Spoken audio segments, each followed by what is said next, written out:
Mingon sila mo pangdaot, magison di man na pangdaot, kamatuoran ning atong gitudlo. Normal gyud na nga kung sayop ang ato ang gibarugan, normal gyud na nga mabadlong gyud ta, di man na imong pangdaot. Kanang pangdaot, sultihan di ka? Kibaw ka kanang word nga pangdaot, istorya na nga dili tinuod. Ang pangdaot mo ni giistoryahan ka, gitumuan kag istorya nga di tinuod. Okay. Now, prove me wrong. Wa nay kinabuhi. Kanang larawan nga gihimo sa kamot sa tao, walay kinabuhi. Mo declare ko, barugan ko nang walay kinabuhi. Pangutana, sakto ko di. Kung sakto ko, wa ko nang daot. O yun gyud kay ko ni ana nga kanang pulong pagpangdaot usa ka na ka mga pamulong nga diin nagrepresentar o naghatag og mga informations nga dili tinuod. Dako gyud ang gitawag og pagpangdaot. So karon ang issue din ha karon kung kining atong higala iting murag pastoy siguro ni. Nakabuhat ba siya ang pagpangdaot o wala siya nakabuhat ang pagpangdaot? Kay sumala pa niya, wala ba daw ko siya nadaot? Kinitugan lang ba daw sila og tawag ining tinuod? And at the same time sa iyang presentation ingon pa niya o sige daw tawag ining nandaot ko dili ba ako pamatudan akong barugan nga ang mga ribulto, ang mga larawan wala nay gitawag og kinabuhi. Ang question ana, kinsa pinagtudlo nimo? Kinsa pinagtudlo ninyo mga pastoy nga nagtudlo ang Santa Iglesia Katolika Apostolika Romana nga ang mga ribulto na ay kinabuhi? And number 2, kinsa pinagtudlo ninyo nga ang mga Katoliko mangayo og tawag ini mga panginahanglan diha sa gitawag og mga ribulto or ang giampuan mo ang mga ribulto? Actually, kanang question manggod usa man gud nakapangutana ba nga kanang entrada ba sa inyong tinuod nga objective nga ang sumpay ana himuon ninyo nga ang mga ribulto sa simbahang Katolika mga Dios-Dios. Diha na ang butbot, diha na ang pagbutang-butang, diha na ang pagpamakak ug pagpangdaot. Nganong man kay inyo ipamugos gyud nga ang mga ribulto simbahang Katoliko Dios-Dios mo man sumpay. Ang question nimo kung ang mga ribulto ba naabay tawag ining kinabuhi, palaman lang na siya eh. O di ba, hapin na nimo kay para ihatag ninyo ang inyong tinguha, ang inyong objective, nga inyong isulti sa mga tao ang pagpamutbot nga ang mga Katoliko nagtuog mga Diyos-Diyos. Mo man ay sumpay. Sumpay ito kay para mailhan nato damutbot mamugwa o nang daot mamugwa. Okay, ako ang pribahan nga nang daot mo. Kining mga pastoy nga mga higala nato o kining mga tagak nga gikan sa Katoliko na himo nang gitawag og di Katoliko. Nang daot niya simbahang Katoliko. Kaya sumala pa ni nga pastoy, ingon pa niya, dili man pagpangdaot, daw kung magtuog tinuod, pero kung maghimog information, maghatag o mga pamulong at di kaya tinuod, pagpangdaot na. Okay, unang prueba, anang daot ng mga tawag ining sulpot. Ang simbahang Katolika na ribulto sa mga santos. Giila sa simbahang Katoliko nga kanang mga ribulto nga naasulod sa simbahang Katoliko, or even sa mga balay, for example, kining naasa kong likod. Ribulto na sa mga santos o ribulto na ni Ginoong Jesucristo o sa mahal nga birhen. Question. Diyos na o dili? Kaya kung maingon mo nga, kanang gitawag og mga ribultuha, mga Diyos na, buot ipasabot, nang daot mo. Kayo walay pagtulunan ang Santa Iglesia Katolika Apostolika Romana nga nagbaton ang mga Katoliko og imahin sa mga Diyos. Og never nakasulat sa balang kasulatan nga ang mga ribulto sa Santa Iglesia Katolika Apostolika Romana gi-consider siya as mga gods. So kung mingon gani ka nga ang ribulto sa mga santos, ang mga ribulto nga naa sa simbahan Katolika Diyos, pagpangdaot na. Number 2, ingon sila, gisimba man ninyong mga ribulto.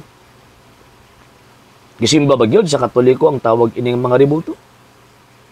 Absolutely. Ang atong tubagan na mga higalag mga igsuon, kanang giingon sa Kwe, kanang Athanasian Creed, nag-ingon nga, now this is the Catholic faith, we worship one God. Mo ni pagtuo simbahan Katoliko, nagasimba lamang kami og usa lamang ka Dios. Wa mingon nga nagasimba kami daghang mga Dios. Ang gingon simbahang Katolika, nagasimba lamang kami og usa lamang ka Dios. So ang mga ribulto dili na among Dios. Ang mga santos dili na among Dios. Santos tawag, dili Dios, di ba? Balbitaw San Pedro, Santa Maria, San Jose, ngano man kay dili sila mga Diyos, kung dili mga santo sila tungod sa Diyos. Kaya ang tinubdan sa pagkasantos, ang Diyos man. So, ang pagtulong sa Iglesia Katolika, now, this is the Catholic faith, we worship one God. So, kumingon ka nga ang mga Katoliko, nagsimba sa mga ribulto, isip Diyos, pagpangdaot na. Para mahimo ng mga ribulto nga Diyos-Diyos. Pagpangdaot na. Number 3, tingnan mo nga, ayaw nga tawag ining alagari, o kasi pinagsulti ninyo, nga ang simbang Katolika nag-alagad sa mga ribulto. Diba? Kasi pinagsulti ninyo nga ang mga Katoliko nag-alagad sa mga ribulto.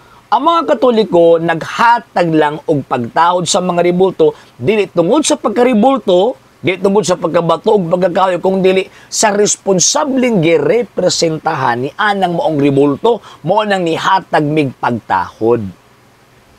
So nga mo ang pagtahod, gibutang namo sa tawag ining balay.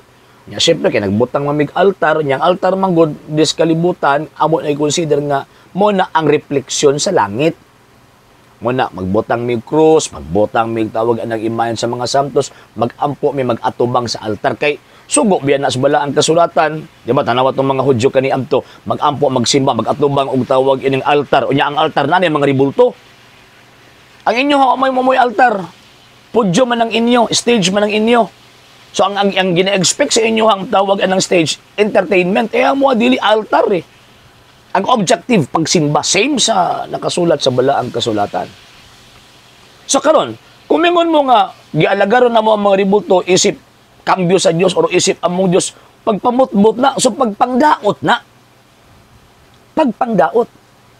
So dito tinuod gingon mo toy nga wala mo nang daot, ang daot mo. The fact nga inyong ipamugos nga ang mga ribulto simbang Katolika, mga Diyos-Diyos na pagpangdaot na, nga naman, kay di man tinuod.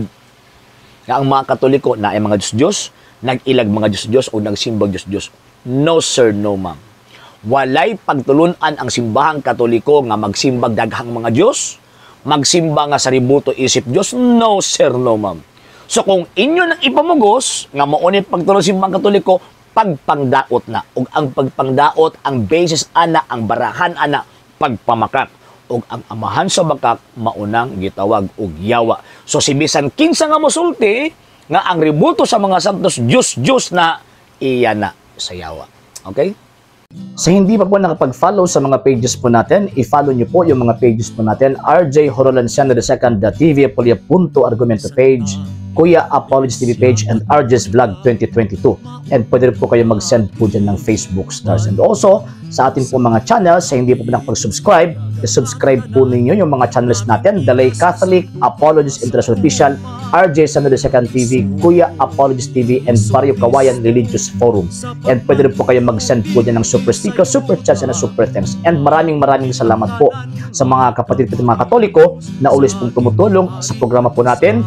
Maraming salamat po. Nang dahil po sa tulong at suporta po ninyo, ang programa pong ito, until now, andito pa rin po sa social media. And until now din po, nangangailangan pa rin po tayo sa tulong at suporta po ninyo dahil wala po kami magagawa rito mga sir, mga ma'am, kung wala po yung tulong at suporta po ninyo. Sa gusto pong tumulong, sa gusto pong sumuporta, pwede po ninyong ipadala ang tulong at suporta po ninyo sa pamamagitan po ng ating mga account numbers dyan po sa ating pong screen. And pwede niyo po kaming i-message sa ating pong page kung via remittance po yung papadala po ninyo. Maraming salamat po in advance.